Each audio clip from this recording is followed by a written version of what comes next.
नमस्कार मित्र लोगिन, हम सुधीर शर्मा यानी रावा सभे के भरोसा भाई और लक्ष्मण दुबे सर जी यानी कि रावा सभे के फाटक बाबा हमनी के रावा सभे के प्रणाम करतनी जा।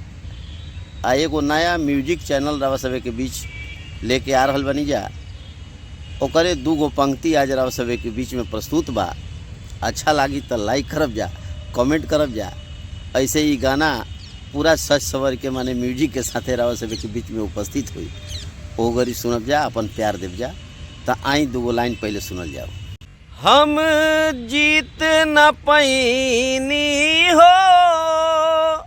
अब हिले ही उमिरिया में। हम तो जीत न पैनी हो,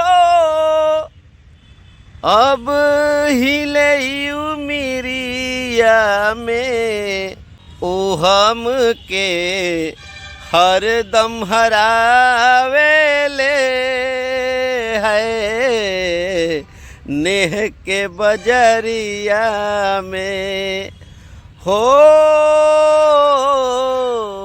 हम के हर दम हरावेले है नेह के बजरिया में। आए है